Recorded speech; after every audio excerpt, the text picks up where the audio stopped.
現代日本が舞台だと思ってたら実は世界観がずれてた作品教えて。かぐや様は小倉世帯の世界は初見の時はちょっと上流階級が強いおおむね現実準拠の世界観かと思ってた。3か4巻あたりでしれっと竹取物語は史実で財閥が完全解体されなかった世界線設定が発覚した。財閥解体されてないのは結構ある。コナンの鈴木財閥とか、花壇の道明寺財閥とか、ゲットバッカーズ。現代日本だと思ってたから裏新宿無限城は本当にあると思っていた子供時代。実はもともと存在する世界のバックアップとして作られた通称世界であったことが最終版で判明するんだよな。ワールドトリガーもそうだっけ。確か星座が違う。夜空に浮かんでるのが他の星じゃなくてネイバーフットの別の国っぽい説明もあったね。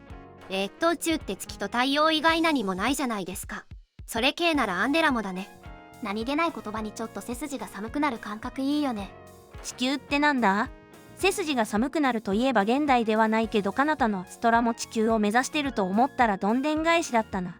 誰も地球に帰るとは一言も言っていなかったことに気づいた時の衝撃はすごかった。これの逆を1話でやったのが黄泉のつがいだな。和風ファンタジーものかと思ったらバリバリ現代日本だったという。これインパクトすごかったな。1話目でこれってさすが荒川先生と思った。シン・ゴジラは明言こそされてないが特撮映画、怪獣映画という概念がない。円谷英二が生まれなかった世界の日本らしいね。だからシン・ゴジは怪獣ではなく巨大生物呼びされている。シン・ウルトラマンの方は設定ではっきり明言されてたんだって。桜大戦は大正ではなく大正とかね。竹本泉のあんみつ姫は最終回で日本が2つある世界とわかる。いろいろ気になる点はあるがほぼ現代日本準拠のコナン世界。そんなコナンにたびたび登場する怪盗キッド。そんな怪盗キッドが主役の漫画マジックカイトの世界には魔法が存在する。となるとコナン世界もなんというところだ。初めて聞くぞ名古屋などと。西日本と東日本が断絶してるとわかるのは序の口。最終的には世界に日本とヨーロッパとアメリカしかないことが明かされる。メガゾーン2-3。制作当時の80年代の東京が舞台と思いきやそれは巨大都市宇宙船の中に再現された世界だと判明する。なぜ80年代が選ばれたのかはその頃が一番いい時代だったからという。今見るとシャレになってないな。主題歌作中の歌手が歌うが思いっきり80年代のセンスなのがちゃんと理由があるという。生き神も日本かと思ってたらよく似た隣国ウーの話だと明かされて、最後は私たちは日本でよかったねと読者に思わせるようなオチだったような。あれそうだったのか。普通に日本の話だと思ってた。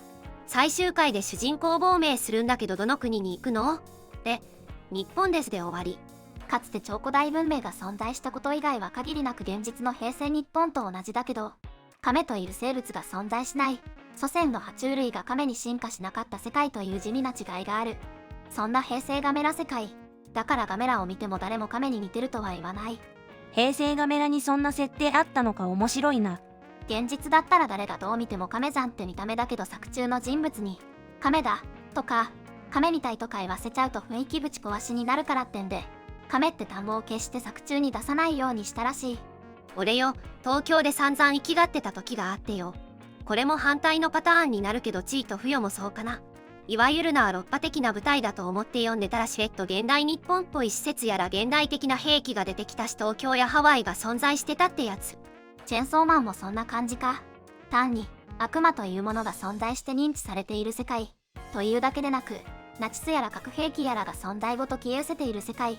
実在しない単語も並べて現実世界もその概念は消えた的な雰囲気出してきたの好き。時間は進み、まさかの100年後。間違いなく普通の人間で現代日本が舞台だったのにいつの間にか100年経ってた竜とイチゴ。ガールズ&パンツァー。戦車道が普及してる世界だけかと思ったら主人公たちが暮らしてる都市が実は巨大艦船だった話。ドラえもんのパラレル最遊記とかうまかったよね。元の現代に戻ったと思ったら化け物に乗っ取られてた世界だったっていう。トラウマだねこれ。トカゲのスープがやばい。ちょっと違うかもしれないけど田村由美のバサラ。少し昔風な和風ファンタジー世界かと思ってたけど文明が荒廃した後の未来世界だった。そして噂程度なんだけどセブンシーズの舞台の現代文明が滅びた世界っていうのは実はその後のバサラにつながるってやつ。もしそうならバサラも現代日本が根底にあったのかなってちょっと楽しくなった。初めて聞いた。確かにバサラは世界観が不思議だった。麻雀漫画の先、最初はリアルの現代社会と大差ない麻雀が超人気競技の世界だった気がしたが、最近は麻雀が世界を裏から動かしてそうなホビーアニメし似た設定が見え隠れしてる。あれは月齢関係で近未来世界なのに弱してたのには感心した一方で、同性出産が多数派だったり人造人間に弱せは後付けを超えた後付けすぎてうんざりしたぜ。パンツの概念も存在してないんだっけ。ノーパンの描写をよく見るのだが。ヤングガンガンで露骨なパンチラを書くと規制されちゃうからあえて書かない選択をしてるらしい。アンパンマンも割とモデルは普通の現代かと思ってたらひっくり返された。まさか国家ってくくりすらなくなった世界だとは思わなかった。世界戦争で国という概念はなくなって一つの大陸に集まって唯一国家になってんだっけ。一つの国として大きく成長したみたいだけど A から Z 市で最大26地域しかなくて、それも上腕二頭キングが倒れるだけで一つ壊滅なんだから、正直人類滅亡は秒読みだよね。SF では昔から定番のオチだけど思った以上に多くてバリエーションも豊かなんだな。 SF だと猿の惑星みたいな逆パターンの方が印象強い。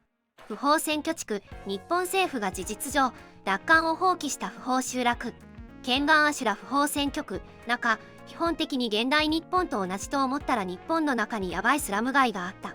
バトロワも大東亜共和国っていう日本によく似た架空の国なんだよね。映画だと日本だけど。実は一度文明が滅んでから現代並みくらいまで回復した世界だったキャベツ。地球と月が過去に戦争して文明レベル後退したのは語られてたけど、文明滅んだまでは言われてなかっただろう。ニュージェネ以降のウルトラシリーズなんかほぼ全部それに当たるかな。作中人物にとっては地球の現代日本で間違いないんだが、昭和ウルトラマンからメビウスまでが滞在していた地球から見るとマルチバースの別宇宙に存在する別の地球で、時系列もメビウスまでの時代から5000から1万年くらい未来なんだよね。